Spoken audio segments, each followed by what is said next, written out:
तो भाई स्वागत है आप सभी का एक और नई वीडियो में। आज मेरे पास है यहाँ पे ऑडियो टेक्निका ब्रांड की ओर से आने वाला ATH M20X professional monitoring headphone. तो देखो भाई, क्योंकि प्रोफेशनल मॉनिटरिंग हेडफोन है तो अगर आप म्यूजिक फील्ड से बिलोंग करते हो और आपको रिकॉर्डिंग पर्पस के लिए या फिर मॉनिटरिंग पर्पस के लिए एक अच्छा हेडफोन चाहिए, वो भी कम प्राइस रेंज में, तो क्या ये एक अच्छा ऑप्शन है, ये मैं बताऊंगा आपको इस पर्टिकुलर वीडियो में।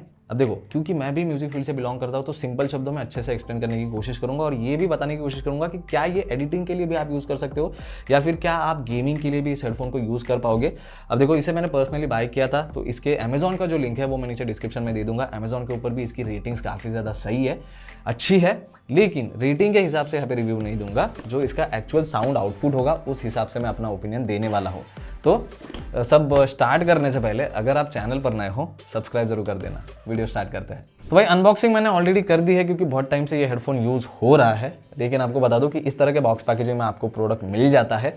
आपको देखो भाई, अगर स्पेसिफिक किसी पार्ट पे जाना है तो नीचे टाइम स्टैम्प आपको मिल जाएगा, वो आप चेकआउट कर सकते हो। बॉक्स के फ्रंट साइड पे आपको जो हेडफोन का साइड है उसकी डिज़ाइन देखने मिल जाती है। ऑडियो टेक्निका की ब्रांडिंग यहाँ पे दी गई है। अब जिन्हें नहीं पता ऑडियो टेक्निका ब्रांड के बारे में, तो भाई म्यूजिक फील्ड के अंदर ऑडियो टेक्निका एक काफ़ी रिनाउंड ब्रांड है। इनके बहुत सारे हेडफोन्स है, माइक्रोफोन्स है जो प्रोफेशनल लेवल पे रिकॉर्डिंग के लिए जो है यूज़ होते हैं।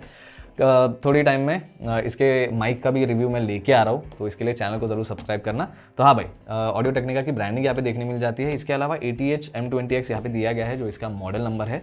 अब ये जो पर्टिकुलर मॉडल है ये M सीरीज़ का सबसे लोवेस्ट एंड वाला मॉडल है। इसमें आपको M30, M40, M50 और M70 भी देखने मिल जाते हैं। तो एक एक मॉडल आप ऊपर जाओगे तो प्राइजेस जो यहाँ पे चेंज होती है, लेकिन कम प्राइस का है तो कम मत समझना भाई, हेडफोन सच में काफ़ी ज़्यादा अच्छा है, ये मैं अभी बता देता हूँ। ये हो गया फ्रंट साइड का। बॉक्स के बैक साइड में आपको एक बार फिर से प्रोडक्ट का इमेज देखने मिल जाएगा और हेडफोन की कुछ एक्सप्लेनेशन या फिर बेसिक चीज़ें जो है वो आप चेकआउट कर सकते हो। अब जैसे ही बॉक्स ओपन करोगे तो सबसे पहले आपको यहाँ पे हेडफोन देखने मिल जाएगा। अब ये जो पर्टिकुलर डिज़ाइन है हर मॉडल में आपको ऑलमोस्ट सिमिलर देखने मिल जाता है, बस साइजेस थोड़ी सी कम ज़्यादा है और फंक्शनैलिटी थोड़ी सी डिफरेंट है। तो हाँ भाई, लाइट वेट हेडफोन है, काफ़ी अच्छा है। हेडफोन के अलावा दोस्तों बॉक्स के अंदर आपको एक वारंटी कार्ड भी देखने मिल जाएगा, एक यूज़र मैनुअल देखने मिल जाएगा और 6.3 mm का ये कनेक्टर भी देखने मिल जाता है, जिसका काम क्या है वीडियो में आपको जो आगे है बता दूंगा। बढ़ते सीधा हेडफोन की ओर।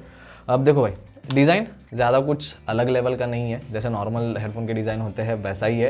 ईयर कप के ऊपर आपको ऑडियो टेक्निका की ब्रांडिंग यहाँ पे देखने मिल जाएगी दोनों साइड पे।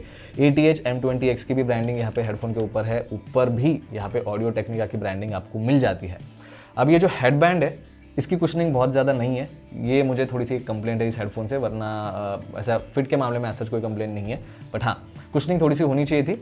ईयर कप की जो कुशनिंग है वो काफ़ी ज़्यादा अच्छी है और ईयर कप्स जो है वो प्रॉपरली आपके ईयर्स को सराउंड करते हैं। तो ये क्योंकि एक ओवर द ईयर हेडफोन है तो ऐसा नहीं कि आपके कान के ऊपर रहेंगे तो अनकंफर्टेबल फील कराएंगे, नहीं, ये आपके ईयर्स को प्रॉपरली जो है सराउंड करते हैं, तो फिट के मामले में एज सच आपको कोई भी प्रॉब्लम नहीं होगा। अब यहाँ पे जो ईयर कप्स की बिल्ड है वो प्लास्टिक की है, क्वालिटी अच्छी है। अब ईयर कप्स जिस चीज़ से कनेक्टेड है वो भी यहाँ पे प्लास्टिक वाला मटेरियल है, लेकिन जो एडजस्टमेंट वाली चीज़ है तो अंदर आपको मेटल प्लेट यहाँ पे देखने मिल जाती है, तो एडजस्टेबल है भाई, आप आराम से एडजस्ट कर सकते हो। लेकिन ईयर कप्स जो है वो बहुत ज़्यादा मूव नहीं होते। अब ये जो है इस तरीके से आगे पीछे हो सकते हैं, मतलब टिल्ट वाला मूवमेंट आपको इसका मिल जाता है, लेकिन स्विवल वाला मूवमेंट जो है ज़्यादा नहीं है, बहुत ही लिमिटेड है। L और R की ब्रांडिंग भी यहाँ पे दोनों साइड पे आपको देखने मिल जाएगी, ताकि लेफ्ट के लिए कौन सा है, राइट के लिए कौन सा है आपको पता चल सके। तो ओवरऑल बिल्ड डिज़ाइन अच्छा है इसका प्राइस के हिसाब से, तो इन सब चीज़ों के बारे में तो ऐसा कोई कंप्लेंट है नहीं। अब बात करते हैं इसके बेसिक स्पेसिफिकेशंस की, भाई क्या क्या मिलता है आपको इस हेडफोन के अंदर। क्योंकि मॉनिटरिंग हेडफोन है तो साउंड बहुत ज़्यादा मैटर करता है, तो इसके अंदर आपको 40 mm के ड्राइवर्स मिलते हैं जिनका साउंड आउटपुट सच में काफ़ी ज़्यादा अच्छा है। इसके अलावा फ्रीक्वेंसी रिस्पॉन्स की अगर मैं बात करूँ तो 15 हर्ट्ज से लेकर 20,000 हर्ट्ज तक फ्रीक्वेंसी रिस्पॉन्स जो है आपको इसका मिल जाएगा। अब जिन्हें नहीं पता फ्रीक्वेंसी रिस्पॉन्स क्या है, तो बेसिकली जो छोटा नंबर होता है वो बेस एंड को रिप्रेजेंट करेगा और जो बड़ा नंबर होता है, जैसे कि इस हेडफोन के केस में 20,000 हर्ट्ज है, तो बड़ा जो नंबर है वो ट्रेबल एंड को रिप्रेजेंट करेगा। तो ये जो फ्रीक्वेंसी रिस्पॉन्स है इसमें मिड बेस, मिड और ट्रेबल जो है ये इंक्लूड होते हैं। तो ये सिंपल एक्सप्लेनेशन था, आपको अभी भी नहीं समझा होगा तो आप गूगल कर सकते हो। म्यूज़िक वाले जो लोग हैं यार उनको डेफिनेटली पता होगा। अब यहाँ पे केबल की अगर मैं बात करूँ दोस्तों, तो केबल जो है इसकी डिटैचेबल नहीं है, डिटैचेबल होनी चाहिए थी, म्यूज़िक के लिए डेफिनेटली काम आती है। केबल की क्वालिटी काफ़ी ज़्यादा अच्छी है, काफ़ी थिक केबल है और लेंथ की अगर मैं बात करूँ तो भाई 3 मीटर का लेंथ है। मॉनिटरिंग हेडफोन्स के अंदर केबल की साइज़ बहुत ज़्यादा रहनी चाहिए। बहुत ज़्यादा नहीं होगी तो यार कुछ फ़ायदा नहीं है, क्योंकि रिकॉर्डिंग पर्पज़ के टाइम पे या रिकॉर्डिंग के मॉनिटरिंग के टाइम पे यार थोड़ा सा अगर आप इधर उधर घूम सको तो वो एक अच्छा ऑप्शन होता है। तो हाँ, केबल की लेंथ डेफिनेटली आपको प्रॉब्लम नहीं देगी। इसके अलावा एक चीज़ इसके अंदर मिसिंग है हेडफोन के अंदर, कि माइक इसके अंदर नहीं है। तो मॉनिटरिंग हेडफोन है तो माइक क्यों ही होगा। तो हाँ भाई, माइक इसके अंदर नहीं है, लेकिन हेडफोन आप गेमिंग के लिए यूज़ कर सकते हो, माइक आपको एडिशनली कोई दूसरा यूज़ करना पड़ेगा। इसके बाद दोस्तों 6.3 mm का जो कनेक्टर बॉक्स के अंदर मिलता है, जो मैंने आपको बताया था कि बाद में बताऊंगा, ये जो कनेक्टर है आपको 3.5 mm जैक के ऊपर लगाना है और फिर इसे आप डायरेक्टली ऑडियो इंटरफेस के ऊपर या मिक्सर के ऊपर लगा सकते हो मॉनिटरिंग करने के लिए। तो आप वोकल्स रिकॉर्ड कर रहे हो या फिर इंस्ट्रूमेंट कोई रिकॉर्ड कर रहे हो और मॉनिटरिंग करना होगा, तो ये वाला कनेक्टर आपके काम आ जाएगा। इंटरफेस में लगा दो और जो है मॉनिटरिंग करते बैठो या फिर रिकॉर्डिंग करो, तो एक्चुअल साउंड कैसे आ रही है वो आपको पता चल जाएगा। तो काफ़ी काम का ये कनेक्टर, और मोस्टली ऑडियो इंटरफेस के साथ यही यूज़ करना। अब भाई एक्सप्लेनेशन करने के लिए बहुत ज़्यादा कुछ है नहीं, यही बेसिक चीज़ें हैं, यही बेसिक स्पेक्स है जो इसके अंदर आते हैं। इनमें सब RGB नहीं होता है भाई, ठीक है। अब इसकी फिट और कंफर्ट की भी बात कर लूँगा शॉर्ट में, और फिर साउंड आउटपुट कैसा है आपको मैं बता दूंगा। फिट इसका काफ़ी ज़्यादा अच्छा है, लेकिन इनिशियल स्टेज पे आपको थोड़ा सा प्रेशर जो है यहाँ पे आपके हेड के ऊपर फील हो सकता है।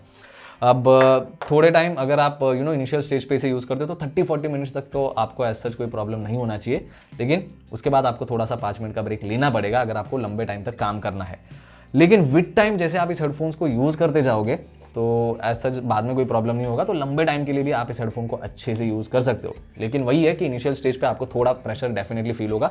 इसके बाद में लिमिटेशंस दोस्तों इसके अंदर कुछ है यहाँ पे, जैसे कि स्विवल जो है बहुत ज़्यादा नहीं करता है। ये 15 डिग्री का स्विवल ऑप्शन आपको मिलता है, 90 डिग्री का होना चाहिए था, क्योंकि रिकॉर्डिंग के टाइम पे या फिर मॉनिटरिंग के टाइम पे हर बार जो है हम हेडफोन्स निकाल के नहीं रख सकते। कभी कभार अगर आपको रेस्ट कराना है इस तरीके से, तो अभी क्योंकि ये मूव नहीं होते तो बीच में ये इस तरीके से आ जाएंगे तो अनकंफर्टेबल फील होता है। 90 डिग्री अगर इसका स्विवल ऑप्शन होता तो ये रेस्ट करते आराम से तो दिक्कत नहीं होता। तो हाँ भाई, ये एक लिमिटेशन है इसके अंदर। बाकी ओवरऑल फिट और कंफर्ट में एज सच कोई भी प्रॉब्लम नहीं है। तो ये सारी चीज़ों की बात कर ली, अब आ जाते हैं सीधा इसके साउंड आउटपुट के ऊपर। लेकिन यहाँ तक वीडियो आप देख रहे हो तो लाइक कर देना इस वीडियो को और चैनल को भी सब्सक्राइब कर दीजिए। तो भाई स्टार्ट करते हैं सबसे पहले बेस से। बेस जो है इस हेडफोन का अच्छा है, और जब मैं अच्छा बोल रहा हूँ दोस्तों तो एक चीज़ यहाँ पे समझ लेना कि ये एक मॉनिटरिंग हेडफोन है, तो उसी हिसाब से ये चीज़ें प्रोवाइड करेगा।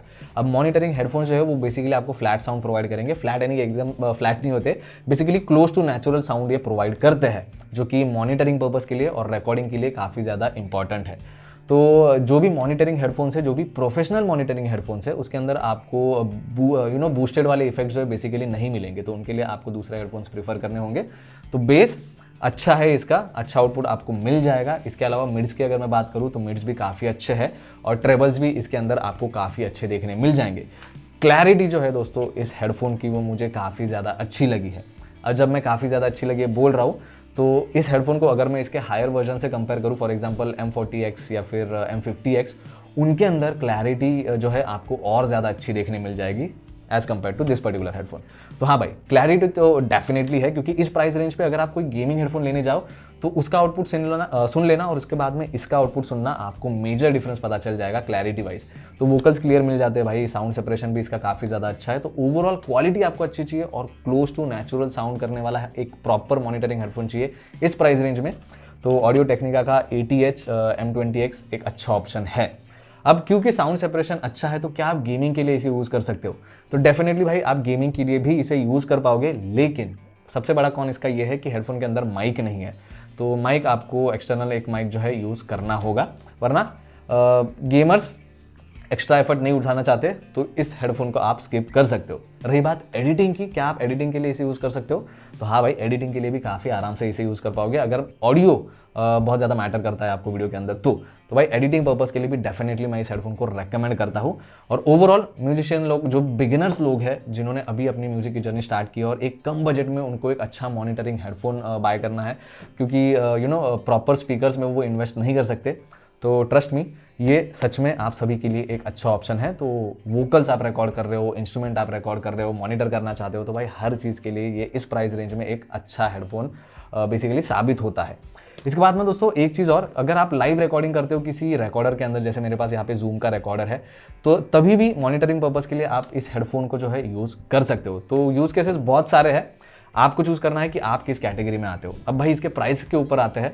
प्राइस की अगर मैं बात करूँ तो इतने टाइम से मैं बोल रहा हूँ कि कम प्राइस रेंज में प्राइस इतना भी ज़्यादा कम नहीं है। 4,500 का ये हेडफोन है। अब अमेज़ॉन का जो इसका लिंक है दोस्तों नीचे डिस्क्रिप्शन में आपको मिल जाएगा, ज़रूर से चेक कर लेना। अगर आप बाय भी करना चाहते हो तो उसी लिंक से बाय करना, इससे चैनल को भी थोड़ी बहुत मदद हो जाएगी और आपके कोई एक्स्ट्रा पैसे चार्ज नहीं होंगे। तो भाई प्राइसिंग के हिसाब से क्या आपको इस हेडफोन को बाय करना चाहिए, सबसे पहले कॉन्स की बात करूंगा, उसके बाद में अपना ओपिनियन शेयर करता हूं। तो देखो भाई 3 लिमिटेशन मुझे डेफिनेटली लगती है इस हेडफोन के अंदर। पहली, स्विवल ऑप्शन बहुत ज़्यादा नहीं है, 90 डिग्री का तो स्विवल ऑप्शन होना चाहिए था, तो वो है पहली लिमिटेशन। इसके बाद में दूसरा है कि केबल जो है डिटैचेबल नहीं है, डिटैचेबल होना चाहिए था। बहुत सारे लोग ये चीज़ जो है प्रीफर करते हैं, तो हाँ भाई डिटैचेबल केबल नहीं है, सच बड़ा कौन नहीं है, लेकिन हाँ भाई बहुत लोगों के लिए डील ब्रेकर हो सकता है। और जो तीसरी चीज़ है, इसके अंदर आपको माइक का ऑप्शन नहीं मिलता है, तो गेमिंग के लिए मैं यहीं पे आपको मना कर देता हूँ कि गेमिंग के लिए आप इस हेडफोन को मत प्रीफर कीजिए। अगर आप मैनेज कर सकते हो कि हेडफोन के अंदर माइक नहीं है और एक्सटर्नल माइक आप यूज़ करना चाहते हो, तो मैं इस हेडफोन को गेमिंग के लिए भी रेकमेंड करता हूँ, वरना बिल्कुल भी नहीं। तो ये कुछ बेसिक कौन है जो मुझे इसके अंदर लगते हैं। अब बात करूँ इसके प्रोज की, तो प्रोज साउंड के मामले में हर चीज़ में प्रोज में काउंट करूँगा। अब आप एक्स्ट्रा स्पेंड करने के लिए तैयार हो तो आप M40X या फिर M50X प्रीफर करना, अगर आपका उतना बजट है, क्योंकि वो बहुत अच्छा साउंड करते हैं। लेकिन आपको बजट में ही चाहिए, अगर 4-4,500 का ही आपका बजट है, तो मैं बोल रहा हूँ कि आग बंद करके आप ऑडियो टेक्निका का ATH M20X बाय कर सकते हो। रिकॉर्डिंग चाहे आपका प्रेफरेंस हो, मॉनिटरिंग आपको करनी हो या एडिटिंग आपका प्रायोरिटी है, इन तीनों चीज़ों के लिए आप इस पर्टिकुलर हेडफोन को जो है बेसिकली बाय कर सकते हो। मेरी तरफ से थम्स अप है, इसके लिंक्स नीचे डिस्क्रिप्शन में मिल जाएंगे, ज़रूर से चेक कर लेना। तो भाई यही था आज के इस वीडियो में। वीडियो अगर आपको अच्छा लगा है लाइक कर देना, कुछ आपके सवाल है आप कमेंट्स जो है यहाँ पे लिख सकते हो, और जाने से पहले सब्सक्राइब जरूर कर दीजिए। और कुछ दिनों बाद ऑडियो टेक्निका के माइक का भी रिव्यू आने वाला है, तो इसीलिए याद से सब्सक्राइब करना। बाकी मैं मिलता हूँ नेक्स्ट वीडियो में किसी नेक्स्ट गैजेट या टॉपिक के साथ। Thank you.